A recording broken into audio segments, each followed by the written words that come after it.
welcome to this week's episode. My name's Lynda Gaiao. This week we're going to be taking a look at trait 21, which is control. In the human design system it's called the hunter or the huntress as well. And when we think about the word control, depending on your experiences of control in your life, you may have different ways of interpreting what control means. And in my experience of dealing with people, most people have the sense of wanting to have a certain level of control over their own personal lives. And the energy that we're going to have this week with the 21 is at its foundation, or at its core, really about this type of control that is focused on your own perception, what you wear, where you live, where you work, who you surround yourself with, what environment you're in. When we can have control of, on an individual level, of those things, control of focusing on living out our design, then this is where we get success. This is where we're able to succeed in this world, on a material dimension, on a material plane. What we often see though is that people want to exert control over others or over things outside of themselves.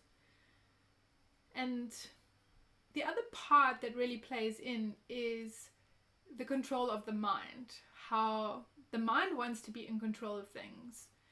And on a very primal level, that control is about our survival, about ensuring that we continue to exist in this world, in this body, in this life.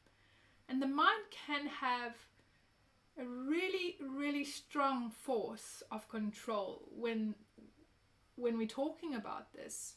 And it can be operating on such a subconscious level that often we don't even realize how much control the mind has over us. Now, when we step into the world of human design and BG5, the control that we're looking for here is to relinquish control from the mind and instead give it to this guiding force within us, our inner compass, our inner genius. And in a sense, the way that we really get to the optimal level of where control can take us is when we surrender control. Now, this word or this concept of surrendering control can be quite scary for many people. People don't like to let go of control. They don't like to surrender or relinquish control. And a large element of living your design or anchoring into your design is this surrender of control, to knowing that there's something within you that is here to guide you through life. And when we can relinquish control in that way is actually when the control works in its most optimal and most functional way.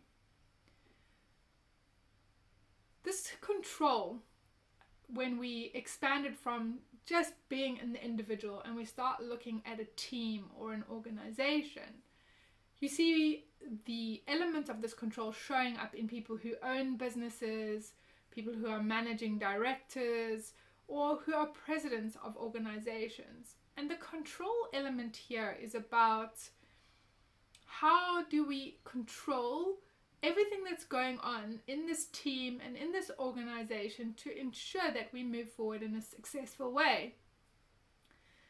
Oh, excuse my voice, I've got something tickly happening today. Now, when you want to control people in your team or in your organization as a mechanism to guide them towards success, the only way that you're going to get buy-in into that control is if they can see a benefit for themselves and where you are serving the team or the organization in your controlling mechanism. Without that, you're just going to get chaos. You're going to meet resistance and no one is going to follow the controlling mechanism. So if you're an owner of a company or a managing director or somebody who's leading a team and there's this element of control, you've got to always ensure that you bring a level of education to that organization and to the team about why the controlling mechanism is there and why you're exerting this level of control.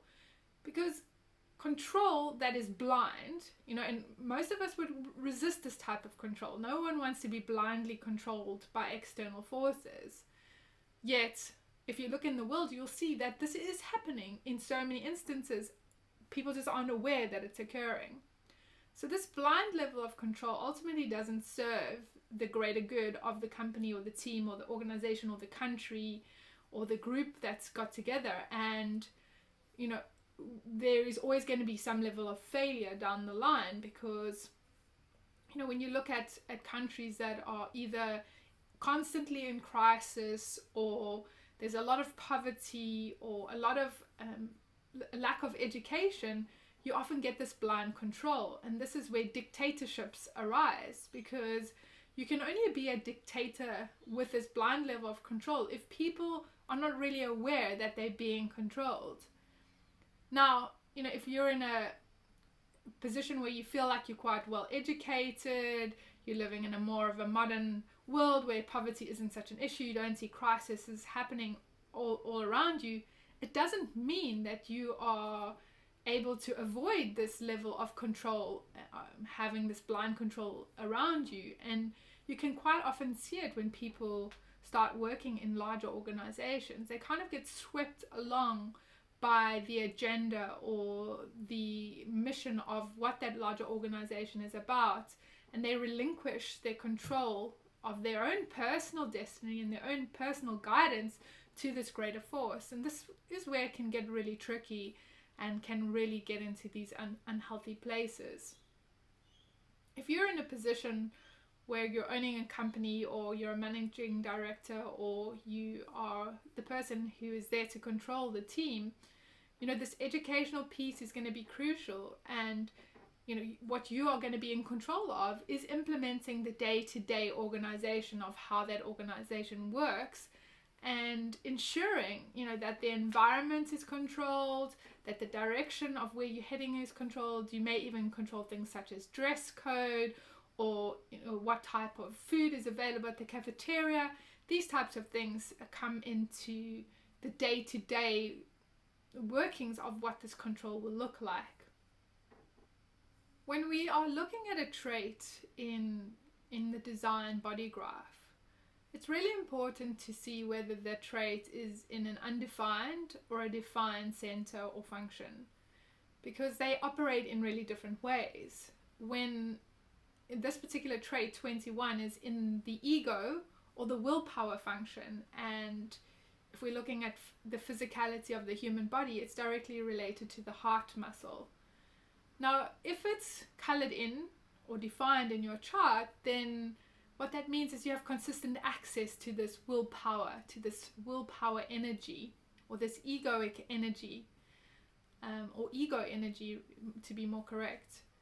And when it's white, means it's undefined or open in your chart, this means that you don't have consistent access to it. And so when you're having a look at your body graph and you contemplating the 21 that's around for everyone at the moment, so even if you don't usually have it in your chart, you're going to feel some level of this energy this week as we move through the transit. So if you do have a defined ego, that means you've got consistent access to this type of energy. And maybe you don't usually have the 21 in your design, and it comes in at the moment, it's still going to be connected to this consistent willpower, this consistent ability to commit to things, to bring your willpower energy to them. Then when it's undefined or it's open in the chart, what happens is you have inconsistent access. And you can potentially be amplifying.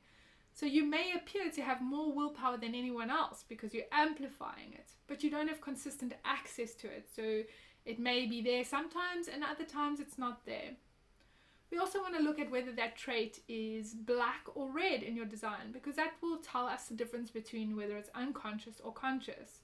When it's conscious, it means you have access to it. You know that it's there, whereas when it's unconscious, you may not recognize it unless someone else points it out. So there's all these different flavors of how the energy can show up, and it will be different for everybody depending on their body graph. Now, when we're thinking about this amplification versus this consistent energy, when you have it consistently defined, in your design, and you're operating from an unhealthy or an incorrect way, this is where we can really get into trouble from a health perspective. And because it's related to the heart muscle, this is more than likely where you're going to experience health issues, is around the heart. And so it's really crucial for every individual to be operating correctly. And even if you are within a larger organization, you start first on an individual level and you ensure that you're operating correctly there first. And then when you step into the larger organization and you have this awareness, you're educated about how these things show up, about what your design is, what elements you have in your design, what's moving through. Like right now, the transit is active, so the 21's around for the whole planet. You can start to really pinpoint how these energies work and how they're showing up in your own life and in the company that you work in and the people that you work with, and you get to see how this works. So if we're really contemplating how this energy is going to show up this week based on that, we're going to be really having this theme of control. We're going to need to look at, am I feeling controlled, or am I exerting control over others? You can also dive more internally and feel within yourself where this feeling of control is. Is it coming from your mind? Are you able to surrender into your body?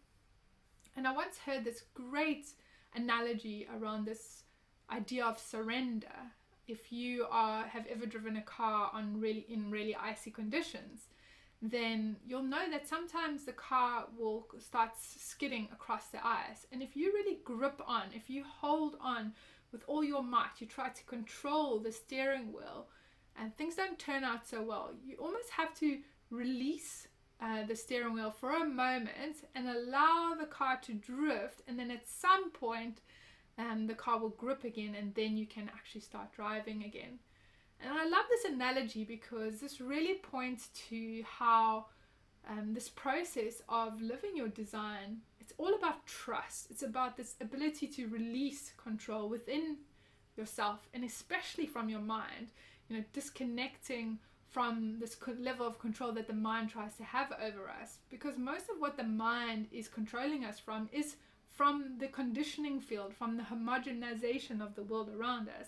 And it has nothing to do with our authentic selves, which is on the inside. And so when you can separate these two, when you can have the awareness of this, we can then have that control over where we focus, where we put our perception in the world.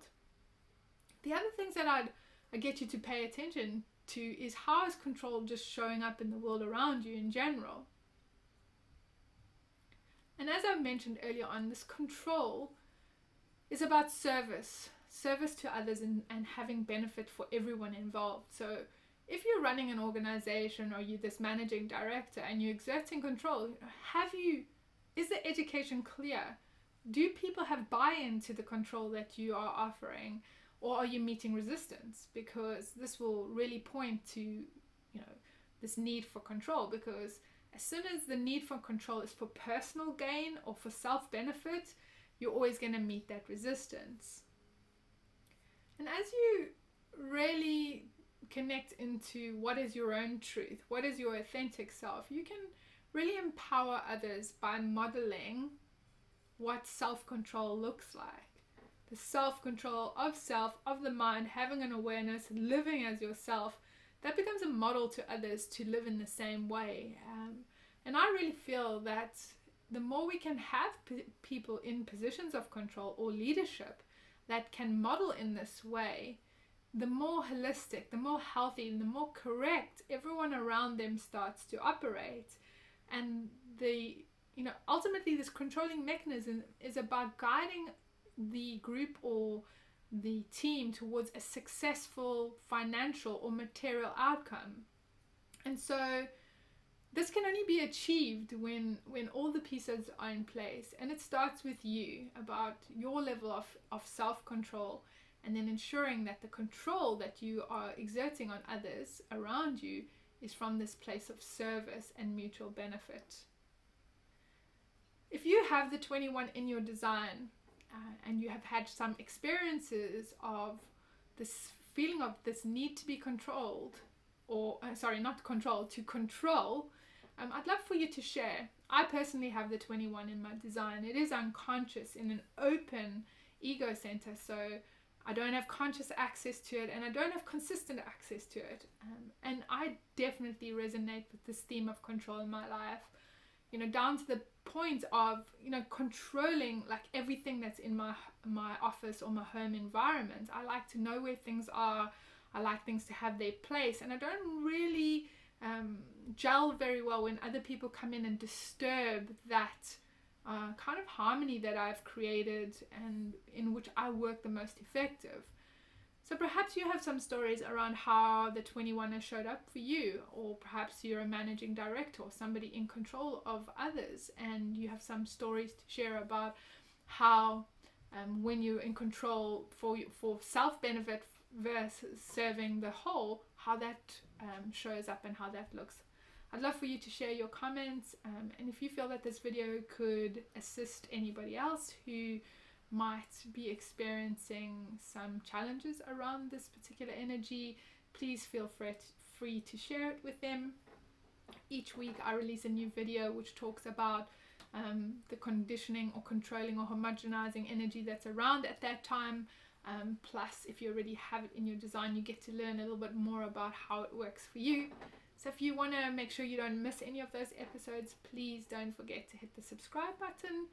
And until next week, I hope you enjoy the energy of the 21 and you get to see it in the most beneficial, correct and healthy way for you. Have a great week.